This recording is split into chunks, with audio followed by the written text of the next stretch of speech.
Hey, what's the deal, YouTube? It's your girl, Miss Honey.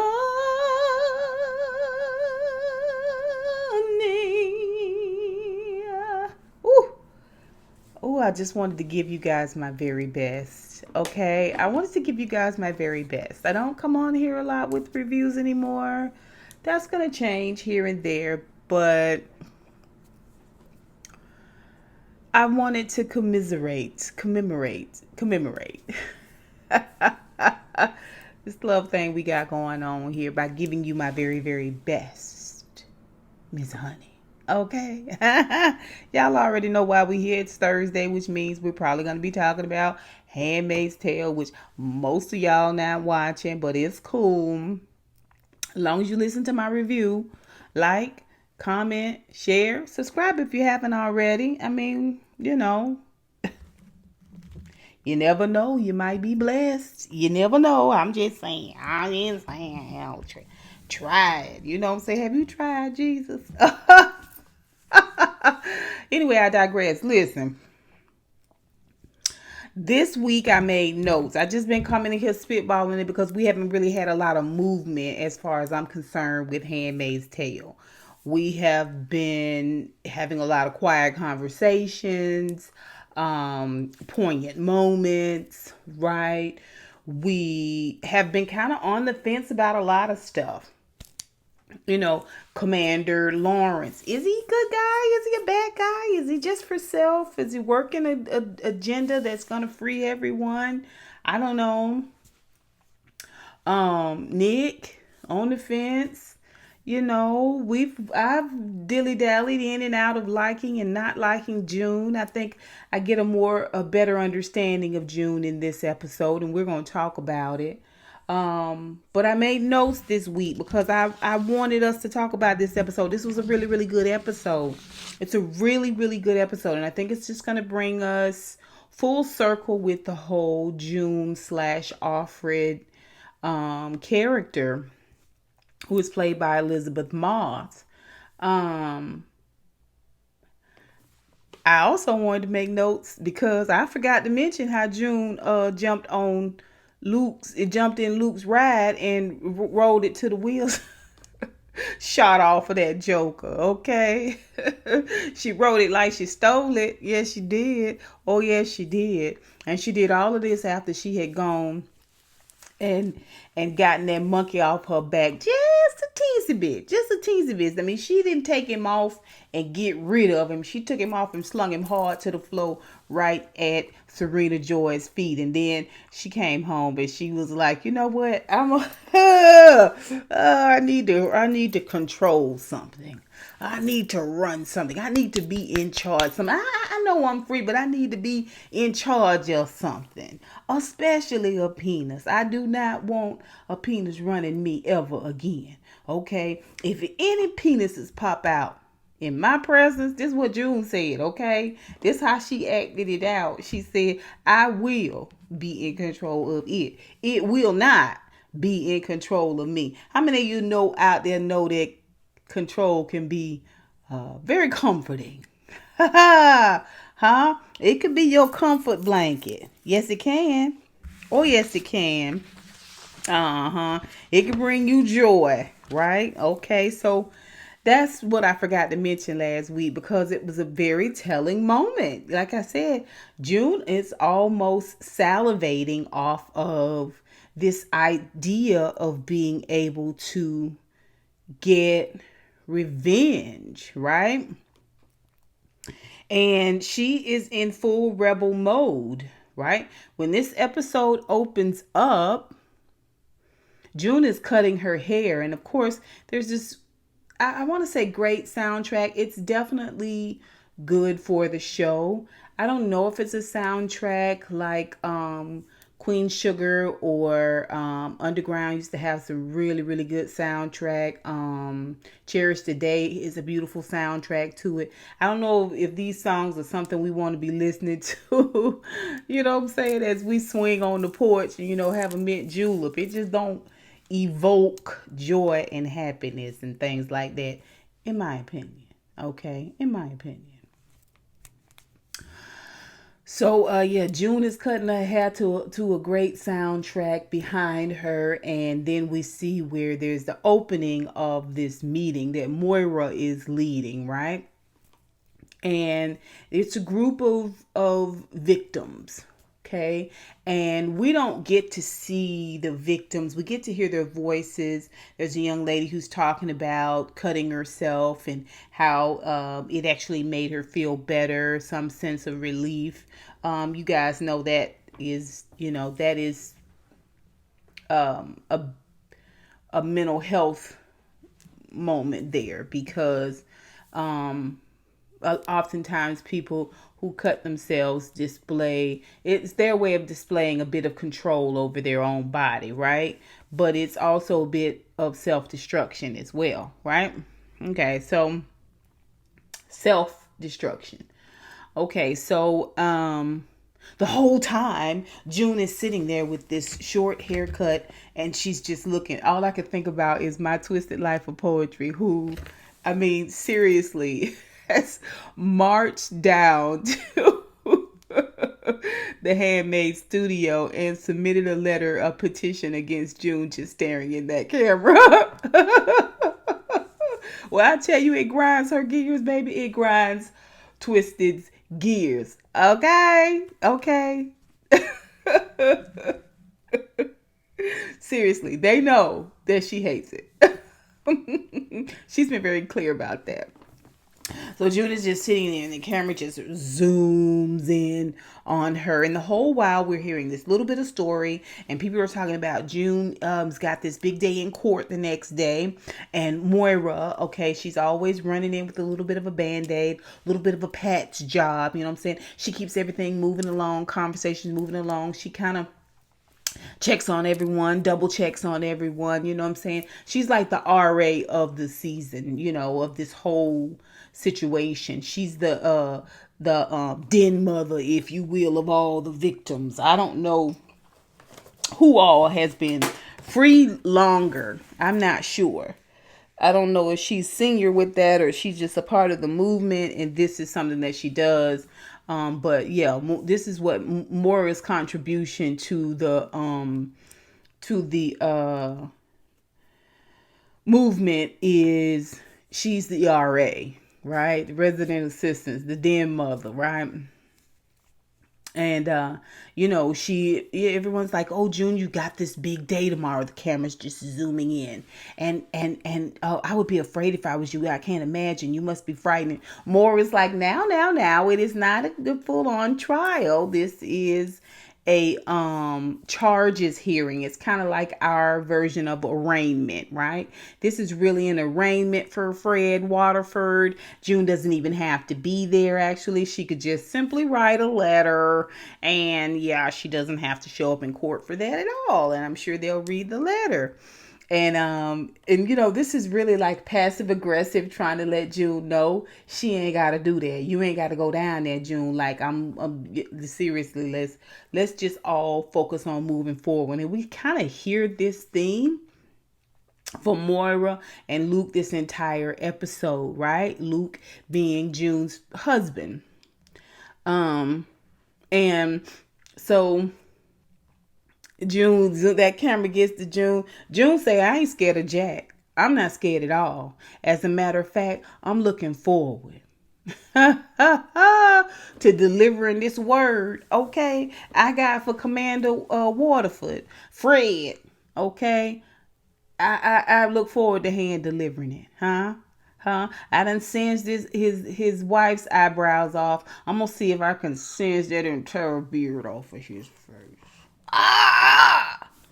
I mean, steely glare. Okay. Then we see where June is sitting in the library, and this is where they're having their meeting, and she expresses to Moira. I thought this was gonna be a different kind of meeting. You know what I'm saying? I thought we was gonna have a coalition of rebels. I thought this was gonna be a brainstorming meeting, Operation Takedown Gilead. They're just a bunch of victims. And she's not associating herself with that victimhood. She's not. Okay. Maybe she is. Maybe she is. But what we see from all of the ladies, even the ones we don't know, whose names we don't know and stories we don't fully know, but from Emily, from Janine, from Lydia, Irene, Moira, even Rita, we've seen it from her, definitely from June, is this compartmentalization that has to be done, right? And the compartments are like on this, assembly line type system. It's kind of like when you go get your clothes from the cleaners and you tell them your name and then they hit that button and everybody clothes go around till they get the way they think your clothes are, and then they stop it and take that joker off. Where their compartments are like that, right? It's on this system, right?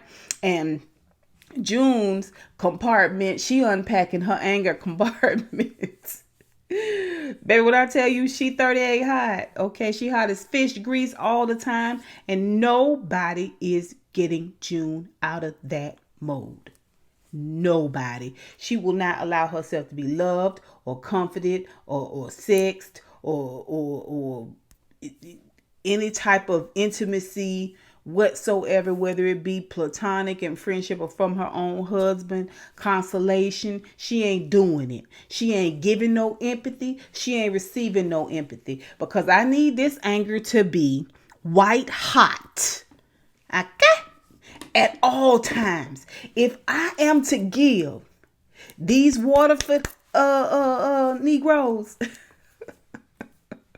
oh, these wicked Waterfords, that's what they are, wicked Waterfords. These wicked Waterfords, both barrels, every time I see them. Two to the body, one to the head. Okay. Every time I see them, I need my anger to be right here. I need it to be right here. Okay. All right. So she talking and they hear scuttlebutt. They run out to see Emily. Now, the whole time they was in the session, in the victims, recovery meeting, Emily is just sitting there, They focusing in on June, and June is giving a stern face, darling. Stern. Okay, and Emily just seems smaller. Every time I see her, she seems smaller. Even when June wanted them all to come over to the house, this when she discovered that Serena was pregnant. Okay, we saw a type of cowering, like a folding. It's kind of like June is the alpha, right? And all the other handmaids are like little pups. Okay, and June lets the pups suckle. You know what I'm saying? She brings meat to the pups. Oh, I'm preaching now, baby. Okay. Oh, she brings milk and meat to the pups, right? And when they get out of line, she get them, huh? But the pups, they know, okay, this is mama bear. This is alpha female, right? And we got to, lower ourselves, cower ourselves. This is the kind of climate that June has cultivated within her own circle. She's seen as a leader, as a force, as the supervisor. And she jumps into this situation with Emily at the end of this meeting, where she once again is supervising. Okay, Moira's in charge of the girls, but June say, nah. If I'm present, I'm in charge. Just make that a given. Let's just make that understood. Okay, I'm in charge. There's this woman gathering Emily. Just please let me just talk to you. Please let me just talk to you for a minute. Please, I just want to just give me a second. And June is like, hey, back the duck up. Back the duck up. What can I help you? What is it that you want? And the lady is just disheveled, and she seems like she's been up for a few days and she's out of sorts. She's almost acting like an ex-lover. Ooh, I was getting gay pride. I was getting gay pride from her just overall structure. You know what I'm saying? She wasn't flouncy. She wasn't flouncy at all. She was giving us a lot of strong masculine energy at the same time. But she was this I just know there's nothing wrong here. There's nothing wrong here. Nothing at all. I just want to speak with her. And Emily's like, oh, and Moira's like trying to, oh, no, you just need to leave. You just need to go. And of course, June is there, so June is in charge of the girls. June is like, what are you doing here? Why are you here? What is going on? She looks over at Emily and says, Emily, who is this? I was like, okay, first of all, June, take it down 2 notches. Okay, you're policing the girls now. You're policing the pups, all right? Calm down. Calm down. We're all victims here, darling. You don't feel like a victim, but we're all victims here. Okay, we're all victims here. Well, Emily's compartment is full of fear. I just don't want to get involved. I just want to move forward. I don't care. Just ignore me. I don't have anything to say. I don't have anything to contribute. Please just leave me be. I just don't want to be bothered. Not even by June. Not even by June. Although, I said it before, I think her and Moira are going to get something going on. I don't know. But they are getting close. Okay, so the lady gets her number together and gives it and throws it at Emily, and Moore was like, "Get out of here, Missy." I was like, "Okay, Moore, you in charge, girl." And like I said, June looked at Emily and said, "Who was that?" And Emily don't say anything. Moore was like, "Let's go." Emily runs out, right? And June just stands there and she picks that number off the floor later on that night. They all at Luke's and June's house. Emily and Moira on one side of the table, June on the other side of the table, and at the head of the table is Luke. Okay, just a normal family dinner. We just all gathered around together as family and friends, you know. It's all normal. They small talking their way out, and Emily is small talking too, and she's talking about perhaps one day and soon, and maybe, I don't know. It's still all very demure. It's still all very mousy, but it's an attempt to move through the conversation, because what we have in every group gathering situation, whether it's 2 or more, if one of those people is June, then June is the elephant in the room. And when I tell you she got everybody else pushed up against the wall and the table and the situation and the problems and the awkwardness, she got her big old butt pushed all up and through. Okay, you can barely breathe with the heaviness, the weight of what June is carrying. It is so much bigger than her physical presence, and you can see that it sucks all of the energy, all of the heat. If it's hot, it takes up all the air, baby. If it's thirsty, it drinks up all the water. You hear what I tell you? It's palpable. It's present. It's always present. It never goes away. June is a victim. Huh? She's a victim. She's an angry victim. Oh, yes. She's got revenge on her heart. She's got full-on revenge on her heart. If y'all looking for empathy, okay? If you're looking for compassion, June not your girl. Even if June is your friend, okay? Because she gives Emily tough love. Emily is like, so yeah, I noticed there was a butterfly the other day. It was on a purple flower, and I was like, wow, purple. And June was like, who is Iris Baker? And Emily's like, oh. And of course, here comes Moira. She's the team up. She's RA, she's den mother. You know, maybe we don't want to talk about that right now. Maybe like right now it's not a good time. And Emily's like, her real name is Irene Baker. She went by Irene Baker, and she was an aunt, really, you know, aunt Irene at the first post I was at, right? So when we saw all of these ladies, original handmaids, Moira included, all together, first season, first 2, 3, 4 episodes, a lot of them, that was their second time posting. We did get to see how they were indoctrinated, and not indoctrinated, but yeah, kind of indoctrinated. And it was grilled into them what their purpose and their role was. But we didn't know on into the season that a lot of them had been from one post, which is in one couple family type situation, to another. See, when they have a baby, then they keep moving them around to give everybody a chance to get a baby, right? They don't want the handmaid to stay with the baby, basically, because they want that baby is going to be given to the couple. So we learned that the Waterfords was June's second post in this episode. And we also learned that it was Emily's second post, as well as off Glenn, or of Glenn, Commander Glenn, who she was under. That was her second post as well. And so the girls had been in the game for a while. You know what I'm saying? They had been in this torture, sex, slave game for a minute.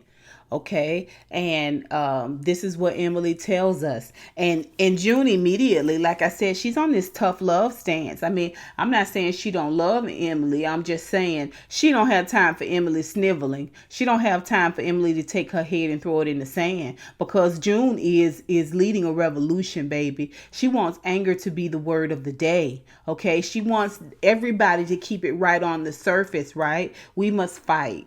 We must fight, okay? I do think she wants to get Hannah back. I think ultimately her goal is to get Hannah back, right? But she knows she needs to build an army. She knows that they need to all be on one accord. She knows that not nary one of them, come on, can be weak or mealy mouth in this situation, baby. This is war. You need to confront her. This is what she tell Emily. Emily's like, well, no. And Moira's like, well, no, or maybe she could just move on forward. Or maybe, when she gets ready, no, you need to confront her. Okay. For the things she's done to you. Luke is like, hello, you don't know that, ma'am. How do you know the lady isn't, a regular auntie? Luke, just listen. Just listen. Just be present. Okay. If you see water glasses getting low, fill them up. Okay. If you see somebody running out of bread, ask if anybody wants some more bread. Okay. But don't get involved in this handmaid's conversation, I'm telling you, because it's going to sink you. It's going to take you under. You ain't woman enough. Woo! Get it together, Miss Honey. Get it together. You ain't woman enough to survive what these ladies have gone through. My. Woo! Ooh, she on one today, baby. You are not woman enough, huh? To have lived through what these ladies have lived through. June looked at him and said, she an ain't she? If she an ain't, trust me, she's wicked. And she hurt Emily. And she ain't fit to live in peace. Basically. She don't even really look over at him good. When he was like, you don't know that. She was like, she's an ain't she? Huh? Wicked as they come. That's what they do. They torture. They break you. He goes silent. She go back to Emily, baby, in words, because she never broke her stare. Yeah. You need to confront her. And why should she get away? She needs to know. And Emily say, everybody ain't you, June. And June just puts it away. She doing chess. She giving us chess moves. She puts it away. She ain't around here flipping tables over. She just slightly irritated because everybody wants to go along with this mundane way of living and doing things. You're free now, June. Come on, let's go to the carnival. Let's act regular, like you ain't got to worry about it. June is like, until my baby is free, ain't none of us free. That's the energy.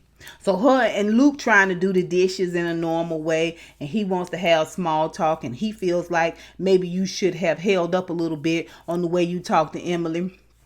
And June is like, yeah, obviously you were correct. Obviously you're correct. And he washing, she drying, and he tells her, well, just changes the subject. Hey, you want I really want to support you tomorrow in court. Like, I'm cool with that. And she was like, no, you don't need to be there because it's gonna be too much. Like, I don't want you to hear all that stuff that I went through. Okay. And he was like, well, no, I think it's okay because I did talk to Tuello, who is everybody's lawyer and or confidant and or program manager and or counselor. I don't get it. He goes to talk to him and tells him about Hannah and the whole situation with the Hannah situation. And June is pissed off about it. June was like, why would you tell that? I didn't want you to tell that. I didn't want him to know that. And he was like, well, no, I think he Philly can help us. And, maybe he can formulate a plan. This is a small marker as to when we saw her last, as to what her last location was. Right. And I feel like it could help us even find her. That, it gives us a better chance. This is the first information we've gotten as to where Hannah could be located. Really, Luke? Okay. I see no reason why you shouldn't focus on this. I mean, there's really no need for you for any other reason. Like, he's just another person that needs to be held and nurtured. And June ain't in this place right now. She not in this mood right now. And I honestly, I get it. I get it, right? So she's pissed off with him, and when Moira walks in the kitchen, because she can hear the tones escalating and everything, and she just to put the little baby down, Nicole down, and June tells her to take over here in the kitchen, and she storms out. Well, she looked like she storms out, but she stands outside the door, and she hears Luke's frustration with her. She hears that Luke is acutely aware of the fact that they only talk or only communicate, or she only really deals with him when it's about Hannah and in the bed, right? when she is in control of the sausages. June say, is this a stick shift?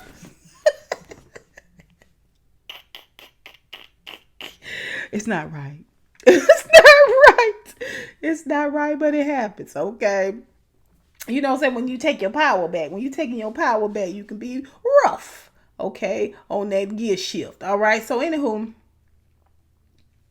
and Moira says something very poignant. She says, that healing and grief and dealing with trauma can be a rocky, bumpy road, right? Not just for June, but also for Luke, right? And she says, try to understand. You have no idea what she went through, what she has gone through when she was in Gilead. Just try to understand. And we see that June has heard the whole conversation. So she's aware of it. But again, compartmentally, she's got it. Okay. And she has put it in a place. But it ain't above anger. It's not above anger. Not at all. Okay. Let's see here. Yeah, she told Emily she hurt you. She hurt you. You don't know that. She said she's a ain't she? That's all they do. Kill, steal, and destroy. Okay. Then we get to see the Waterfords, baby. Okay. And Serena Joy, she's another compartmentalizer, right? June done put the fear of June in her. June done put the fear of June in her. Okay. Alfred done put the fear of June in Serena, right? And she gets it. She understands. Fred is used to everything going his way. He's used to being in charge. Everyone that's in charge is typically on his side. He feels like it's no different, right? Everybody's governing themselves accordingly, right? Everybody is. And Fred ain't no different. He feels like it'll be fine. The lawyer says she knows everything she's going to say and she's going to combat it. And this will just all be over. But we've got to stick together here. And mainly, I need you to be with me in court. Right now, they being super, super nice, nasty to one another. Okay, they got they nice, nasty foot on each other's nice, nasty neck. Okay, they both ain't ish. They both wicked as all get out. Right? They both know it. They both hate each other, despise each other. Okay, the whole works. The only reason they working together really is because they feel like that's the only way they gonna defeat June. Once again, everybody trying to defeat June, not the charges, but June, right? So, he tells her he needs her to be there, right? After she done read off how his, her testimony.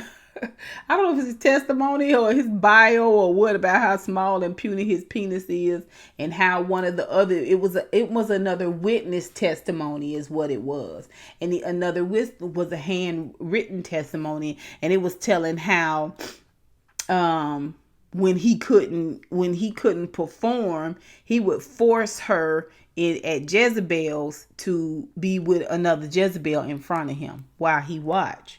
He couldn't participate. His equipment was out of order. There was an out of order sign on his zipper. Right? And so she throwing these jabs, just reading out loud, just trying to diminish him a little bit. And when he asked her about coming, and she was just like, no one's giving her fragility. Typically when a woman is pregnant, especially after she's had several miscarriages and whatnot, then people are just like, oh no, you don't need to be in court. I don't want it to upset you. You know what I'm saying? Let me drive everywhere. Can I rub your feet? It's this thing here, right? And nobody's treating her fragile.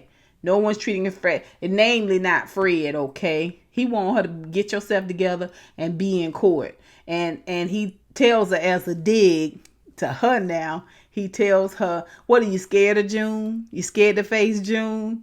And Serena looks at him like, look, you think that when you get down there to the people's courthouse, you're going to be dealing with Alfred, okay? And you're going to rule over Alfred. Right?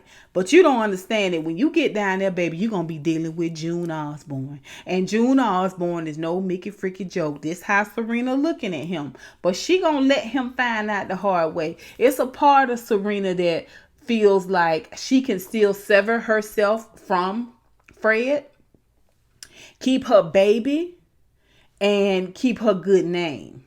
Okay? All right? And she feels like diminishing Fred is the passport to get that done. Plus, she realized she can't reason with him. She don't like him. She hate him. Okay? But she never gives up a chance to diminish him. She gonna be in this fake facade situation so that they can all get out of this. But it's a part of her that's sabotaging Fred as well. Fred tell her to make sure she wear her teal. Okay, make sure you wear your teal.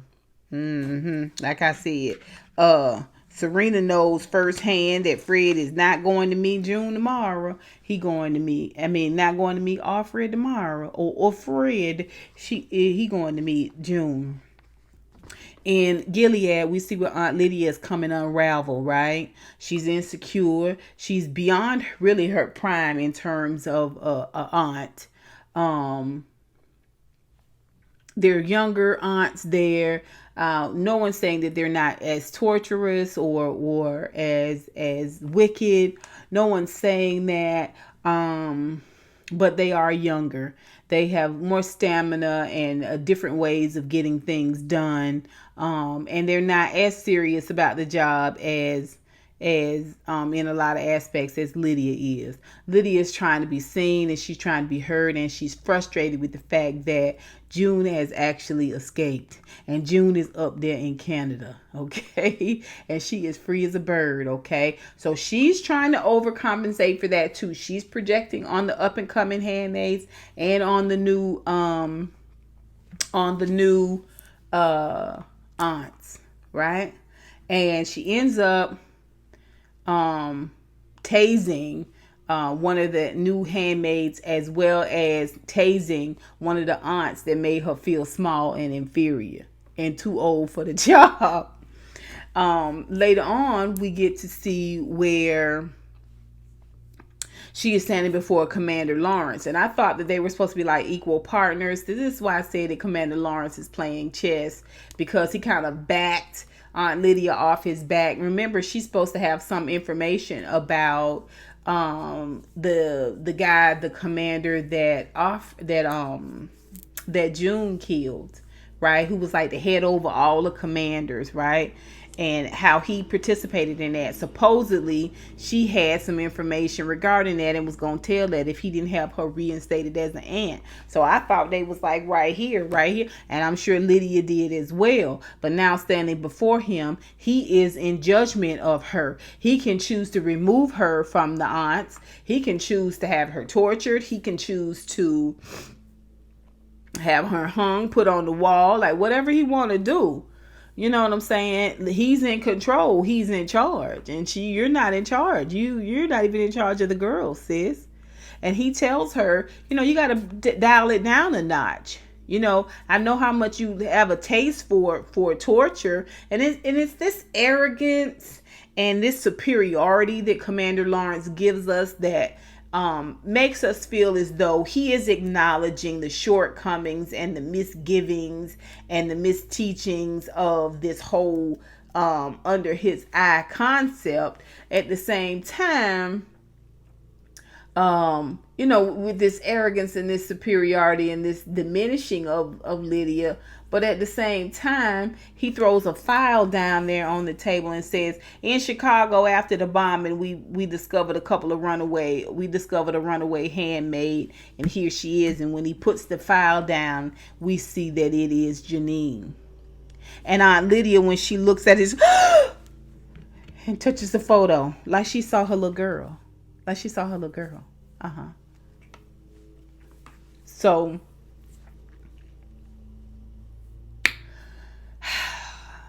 I immediately felt this sense of dread and this sense of terror for Janine.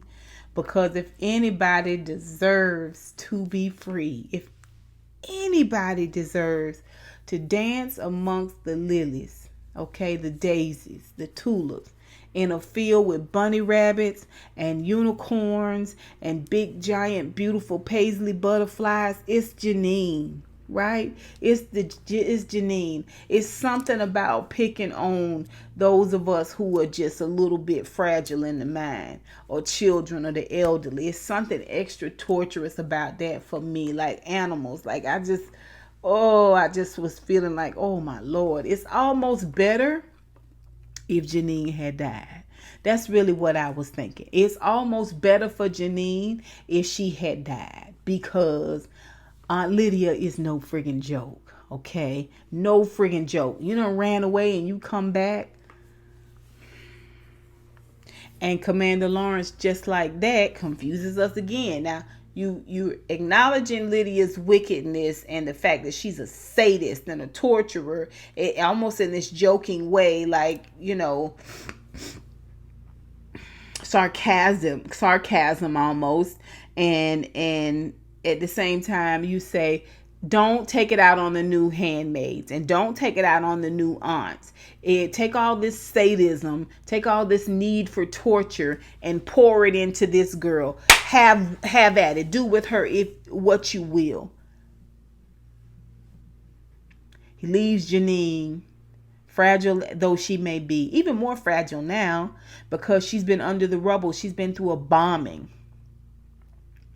And at the same time that Lydia is cowering and acquiescing and, oh yes sir, oh of course sir, oh yes, of course, she clutches that file with Janine's face in. Excuse me, you guys, they're doing my grass. With Janine's picture and all of her information in it, and she clutches it dear to her. And she's thanking the heavens that Janine has been brought back to her. He knows that this is off Joseph. He knows that this is the woman that she asked for. He's giving this to her. It fell in his lap. He bopped it in hers. Later on, we get to see Janine. She's so dirty and tattered and torn.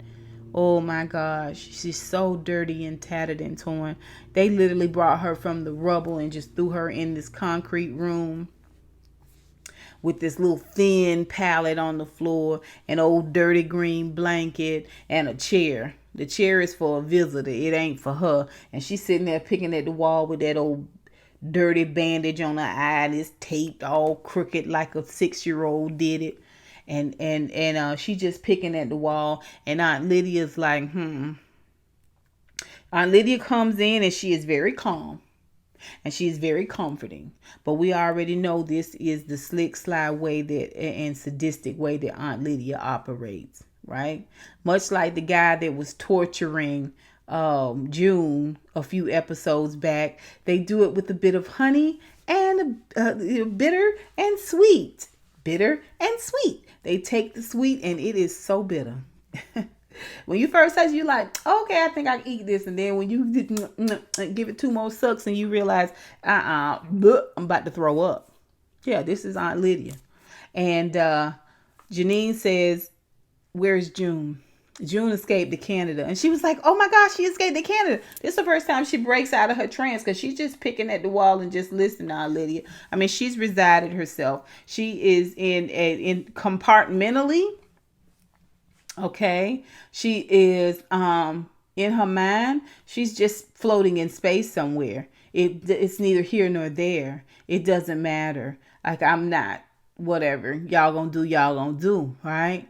But I can only imagine the terror that is in the in her monkey bar compartment, swinging back and forth, singing eerily deep down in her spirit. Okay.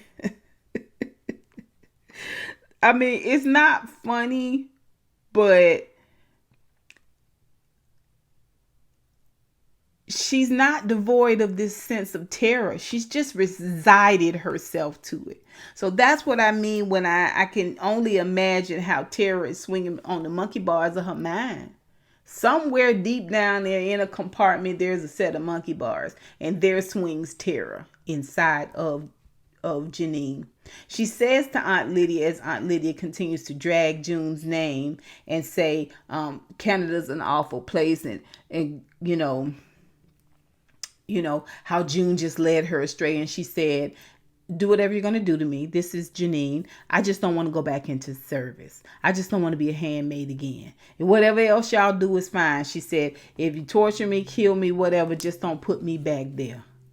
Okay. And Aunt Lydia is disappointed. She feels like that this is all June's fault, that June's got you out of this place where you don't realize what your purpose and your calling was. Like, you was one of my number 1 thoroughbreds, boo. Okay? You telling me you don't want to race no more? Okay? How am I going to get a trophy if you don't race no more? How am I going to get accolades if you don't race no more?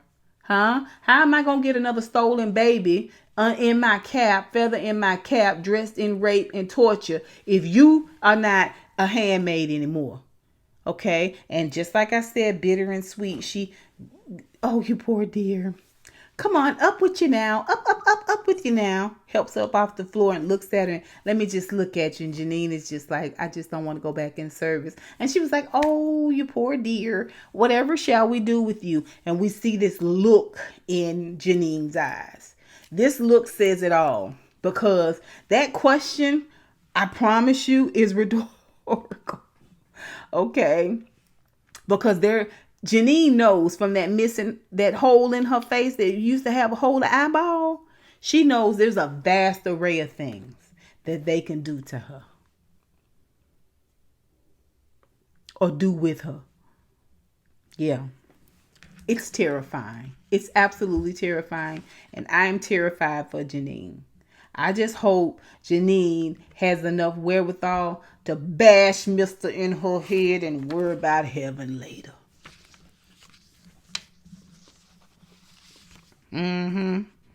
Okay, let's go back to June. Okay, June is going into this whole arraignment situation. And Like I said, the the whole situation with June and Luke and Moira, again, Luke and Moira just really kind of want June to move forward. That's the comfortable thing, but June is not hearing any of this. We see where June, after she does her testimony, let me see. Okay, so June is getting ready to go into the arraignment, and all we see is this completely white wall and this bench, and June is sitting on this bench, and she's dressed in all black. She's got this haircut, mind you, and again, she's the biggest thing in the whole room. Her emotions, her feelings, everything. And so when she goes into this courtroom, everyone is there. Waterford is there, Mr. Waterford there, and so is Serena, and she's got on her teal, and the judges and stuff are there, and the I don't know what they call them, but it's kind of done in like this British old style where they wear these billowing shirts, puffy shirts. Shout out to Seinfeld. It's all very, very formal. And there's empty seats everywhere except like the first two rows on each side. It's all black and white. It's all this whole monochromatic thing. The most colorful thing in the room is Serena Joy. She's got on the teal. And this is a special teal outfit. It's got a high neck and an umpire waist. And she's got a giant teal fabric flower. So it's quite beautiful. It's quite beautiful. Quite beautiful with some 4-inch Louboutins.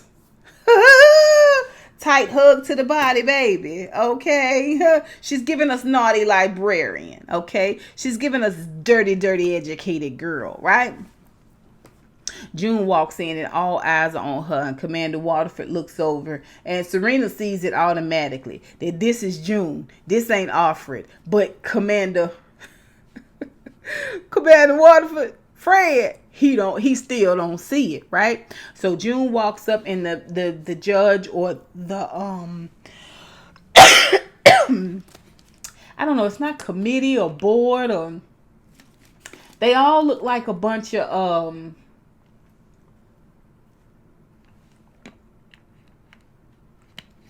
Supreme Court judges. That's what they look like, right? So they're all there. And whenever you're ready, and she stands up at this podium and she starts to tell the story. And just like us, Fred is thinking the same thing when she gets to the end. She basically took us through her torture and how it annexed out to include Rita and Nick and Commander Lawrence, Lydia, Nicole, and every single solitary thing that took place in the Waterford's household, beautifully told. It was compelling. Let me see, I wrote it down here. It was compelling and very moving. It was concise.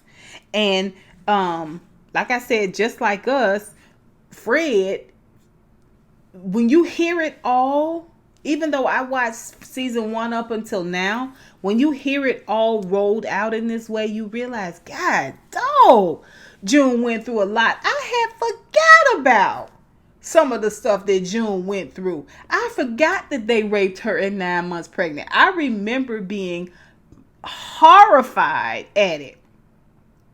I remember this moment of clarity that Serena had after Fred Waterford had been blown. It had been in an explosion and was hospitalized in order for him to keep his position. Serena and June worked together to do his job for him. And they did an excellent job of it. And kept his position on the board. And both Serena and June got ahead of themselves, thinking that they could really change some things. They could really rewrite some laws and really do some things. And that's how Serena ended up speaking out to the board, reading the Bible scripture and getting her finger cut off. Yeah. And I remember Commander Lawrence's wife, who was already fragile, and the fact that they had to have a conversation with her and talk with her before Commander Lawrence was allowed to, before Commander Lawrence and June slept together at Fred's behest while everybody watched. Well, the wife watched.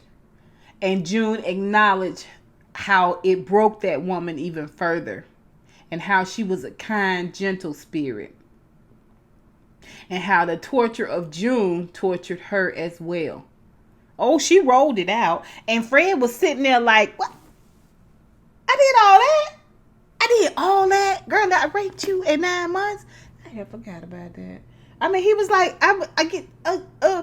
you could see he was searching for some vindication for himself. Like, I couldn't have been all that bad. Like, when you put it that way, I really sound horrible, June. Alfred.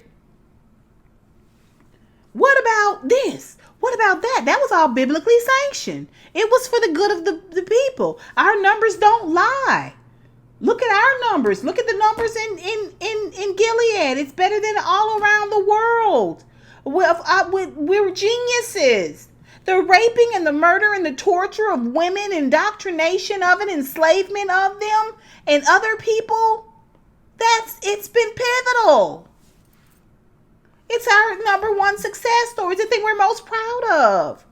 Even my lovely wife, you can see her, and he goes and touches Serena's belly, and Serena does all she can not to jump, okay, because she got to look like she on his side, but you can see her flinch. She don't want him nowhere near her baby. She don't want him nowhere near her stomach. And if she wasn't so wicked her own self, she wasn't so wicked and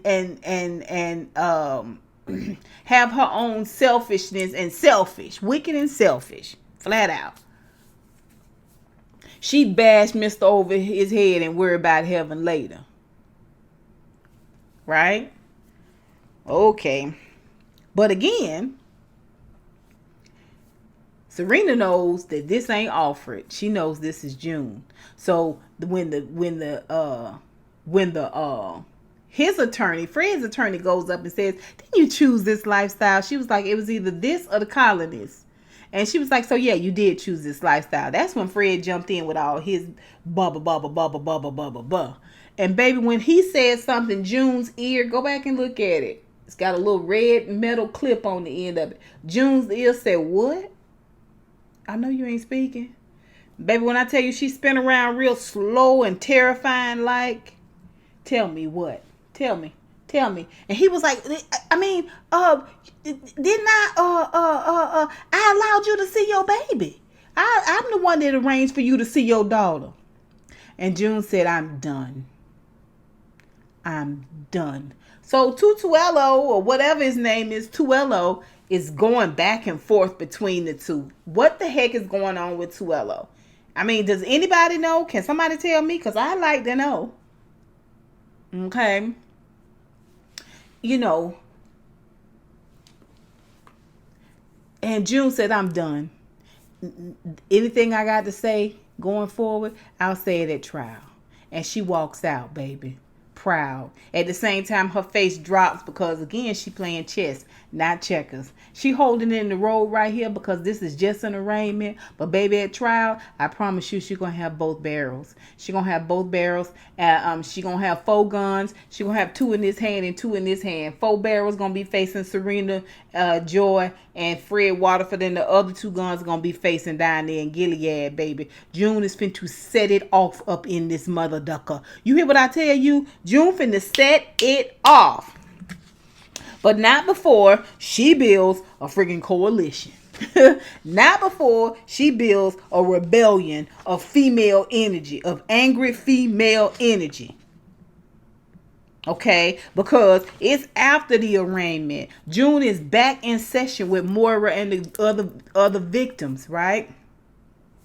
And she comes in and they're having their normal talk. And just behind her is Aunt Irene. okay? And everybody's, there's this seat of panic and panicked energy when everybody learns who she is, and June is just like, no, well,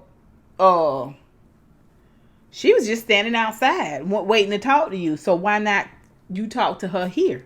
June is trying to orchestrate this because she wants Emily to feel 1/10 of the power that she felt after she confronted Serena and went back and manhandled Luke's gear shift, right? And she said takes a vote after all the ladies, after, Moira's like, listen, what about healing? And June is like, listen, is healing the only end goal here? You ladies, let's not take this anger approach. Is healing the only goal here? Because June got them to admit. She got them to admit after Emily runs off. No, this is different. That's a different situation. She wants to know why not. Why should this lady leave? Why should Irene leave? Why can't Emily confront her? Why can't she sit here? She's obviously looking for something. We're obviously looking for something. Why can't she join us? And all the ladies kind of vote, yeah, she can join us. Maybe she can offer some insight because they all have had aunts. They've all been tortured by these wicked women, right? And so I swear my hair is getting puffier as I sit here. And so June pushes a chair to the center of the room, and the Aunt Irene sits down in it, and she says, Aunt Irene, tell your story now. And Irene says, I was an aunt, and on my post, Emily was there, and she had a same-sex relationship with one of the Marthas, and I found out about it, and then June jumped in. Not only did you find out about it, but you told it, which is what got her lover, the Martha, hung on the wall and got Emily mutilated. I was like, oh, you telling all Emily business. But ain't no secrets. Ain't no secrets, because the arraignment hearing was aired even to everybody in Canada. They were all allowed to witness all of this. So I guess June feel like it's all gonna come out. We need to become one with what was done to us, acknowledge it, and have others acknowledge it, because it's all gonna come out anyway. What we gonna do? Live in shame? This is June's attitude, and she basically berates. She pulls it out of the aunt. At the same time, she is snarling. Had Emily mutilated. Tell her what you did. Tell her what you want from her. She is like, ever since I heard that you were back, I've just been tortured. I was like, oh, okay, God, I see what you're saying here. See, the Bible says, vengeance is mine, says the Lord. And it don't look like what we think it looks like. You know what I'm saying? It's not like we gonna all gather around and whoop misters behind, right? It's not like that. A lot of times we have to leave it up to God. And here's a perfect example of how his vengeance is unrelenting. How his vengeance, you can't sleep it away or drink it away or hide from it, baby. You carry it. It's inside of you. It's called guilt. And it is torturing Irene, Aunt Irene, Aunt Irene, okay, into the ground. That's why she looks so gray and so sullen and just so disheveled, baby. It's with her all the time what she did. It's with her all the time what she caused. And how not only did she torture this girl, not only did she rule over, but she went a step further to break that woman's spirit. To snatch any joy and happiness she could ever have away from her. Probably jealous-hearted. Probably severely jealous-hearted, right? Jealous of that Martha because she could pull Emily. You think we don't know? Huh? Hater.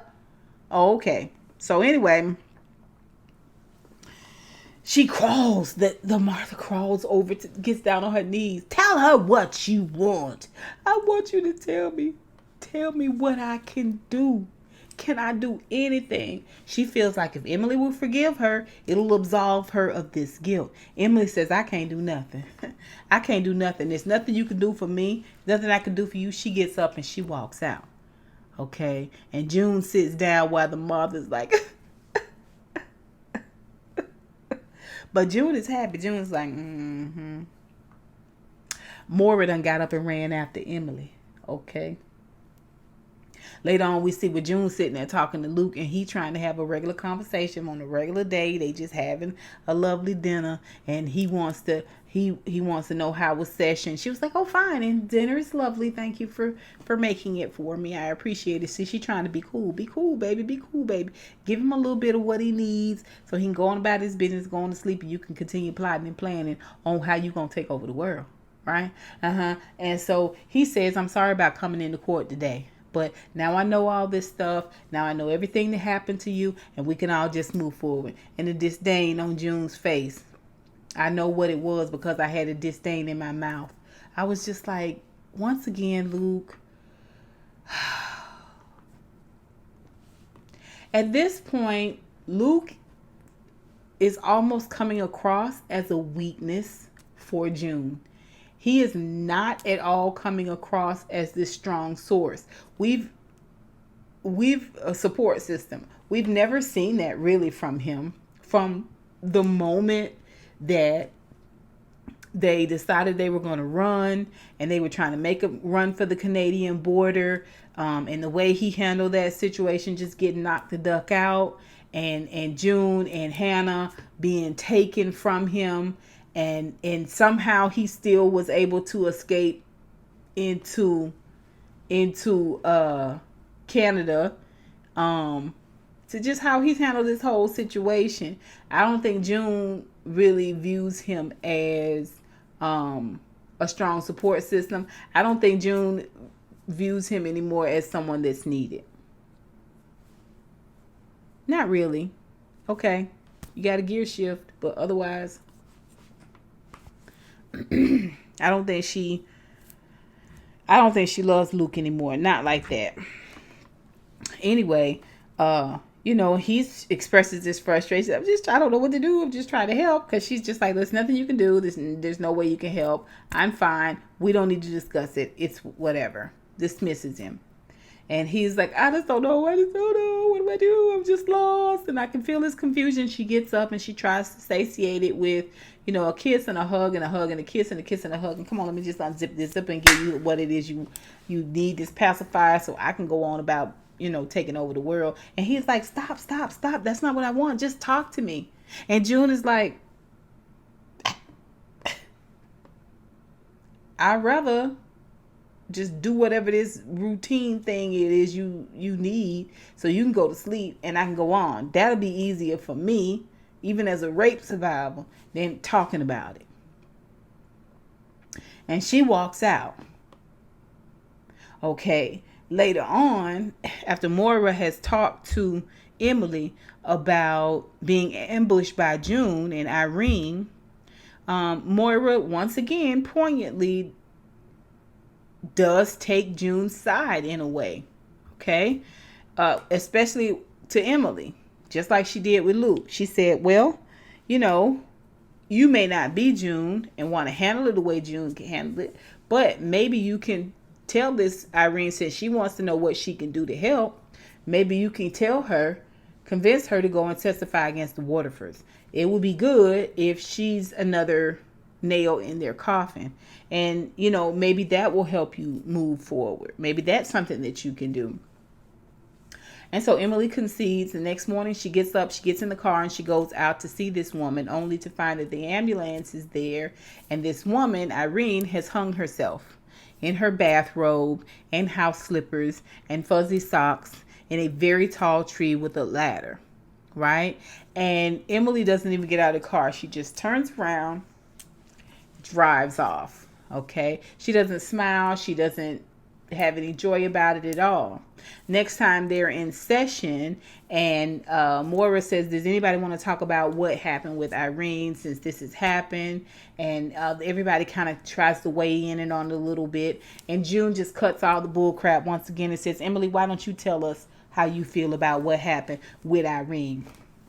And Emily says, I'm glad. I'm glad she's gone. I'm glad she's gone, and I'm glad that me not giving her that forgiveness led her to it. And then they all one by one start saying what they wish they could do to their commanders and to the aunts and to the Serenas. Okay, they're all trying to express it, and it goes a little bit further when some of them goes into just a little bit of sadism and start talking about they would take a broomstick, and more was like, hey, we've had this conversation before. We want to focus on healing and not just focus and take everything and then bring ourselves to healing and move forward in healing and healing in the future healing, that type of thing. And this is when June says, why does healing have to be the only goal? Why can't singeing and salting the earth and scorching the earth of everything that they love, everything that they hold dear? Because when she went into court and she said that, they said, you want to raise your hand and swear? She said, is there a Bible? And they said no. And then that was when she conceded. See, June is out for the religiosity of it all as well. Oh, she wants to break it down. She wants to dismantle this thing, okay? She wants to jump on top of this thing like Wolverine and snatch out all the parts and pieces and worry little things that make it function. Oh, June wants to eat some livers, some Gilead livers with fava beans, okay? She wants to rub it all over her body. You know what I'm saying? Like Braveheart. This is what I'm saying. June is a Mickey freaking warrior, okay? And she's only going to give us warrior, okay? Until they take it from her, she only giving us warrior. Until they give her Hannah Banana, she's only giving us warrior. And she got all the ladies giving us warrior. And Moira's like, you know what? Let's just end this session. I think that's our hour for today. This thing is getting out of hand. And June is like, I'll stay if anybody else want to talk about how they want to torture and beat and avenge. You know what I'm saying? Everybody's like, oh, I could stay. I brought my water with me. And Moira was just like, oh, I was like, yeah, Moira, she's commandeered your meeting, sweetie. Okay, this is about to be a revolution, and trust me, it will not be televised. Okay, it will not be televised. Okay, then we get to see where after Emily admits it and all the ladies admitted that they're angry, they are angry as hell. June goes home after the second meeting, the meeting after the meeting, okay, and she walks the stairs, soundtrack playing in the background, and Luke's sitting there on the edge of the bed waiting on somebody to tell him what to do and how to do it. And she walks up to him and straddles him. I was like, oh, here she goes, she finna take it again. But no, she puts his head to her breast and she hugs him up and everything, and she says, I need to tell you something about the last time I saw Hannah. Okay, and he's just happy for this little nugget. He's just happy for this little bit of conversation. But when you think about it, it's more pacification, if that's a word, because he said out of his own mouth the only time that she really shares with him is about Hannah and in the bed, right? And so now she wants to satiate him just a little bit longer. Okay, ultimately I just don't think June is going to stay with Luke, but for right now, it is purpose. It is. She don't have time to focus on this because she's so busy focusing on building this revolution up. Okay, this mob of angry women, and I wouldn't even call them a mob. I think they're going to be highly organized and highly skilled when June get done with them. And I think when she bring Moira on board and Luke on board and a whole bunch of other people on board with the situation, I think she's going to have a formidable force behind her in taking down Gilead and getting her daughter back. That's what I think. I know this was a little bit longer, but I wanted to talk about everything. I wanted us to talk about this anger, this seed of anger. I want us to talk about this poignant moment that June had when she says, can't we have healing and revenge? Can't we have healing and justice? And it made me think about African American culture today in the state of America now as it pertains to race and race relations. Everybody wants us to turn the cheek. Everybody wants us to let it go. Everybody wants us to dress a certain way and carry a certain way, and maybe it will lessen the force of it. Why can't we have same justice? Why can't we have these laws passed? Why can't we have some sense of acknowledgement of what we're going through and not have it constantly poo-pooed and not have to constantly swallow it just so we can turn the other cheek and be good little welcome mats. I see it all. I feel it all. Even as it pertains to sexism, misogyny. Okay, there's a lot of heavy lifting going on in this episode as it pertains to a lot of what women go through, and it's all relatable. It's all relatable. Racism, misogyny, feminism. It's just all there, taking your power back. Y'all tell me what y'all think of this episode. Have you seen it?